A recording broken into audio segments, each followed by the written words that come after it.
Ovo nije snimljeno, ovo ide live, ovo ide uživo. Evo, ja ću si sad popit kavicu. Ako i vi imate, možemo si zajedno popit kavu, jer sam čitala u nekim komentarima joj, kao, žao mi je, sve je to super, ali nas dvoje nikad nećemo popit kavu, pa evo, nas dvoje, taj koji je komentirao, neka uzme sad šalicu kave, pa zajedno ćemo popit kavu. Ja pijem nekako iz automata, moram reći da je super, možda malo previše šećera za moj ukus, ali ono nema veze. A sad da ne bi ja tu drvila i pričala, ja ću sad uzeti svoj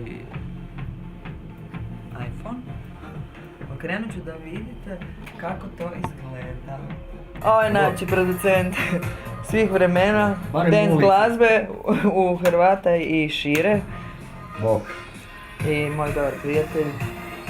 Da. I u biti on je kriv zašto se IB pojavila. Sad pažljivo slušajte.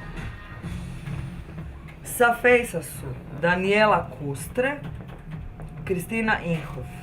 Znači ponovit ću, Daniela Kustre i Kristina Inhof.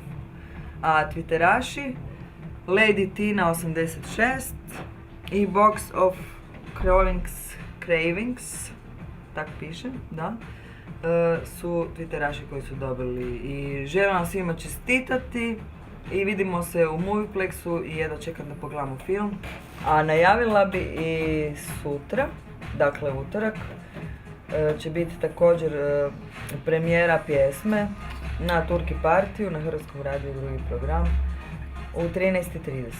Veliki pozdrav, vidimo se uskoro ponovo, voli vas vaš IB, šaljem vam veliku pusu, do sljedećeg viđenja, negdje, doviđenja, ako ne prije, vidimo se na Fejsu i Twitteru i sutra na premijeri filma u Facebooku, a možemo se čuti i na Hrvatskom radiju drugi program u Turki partiju u 13:30. Bog svima, bye!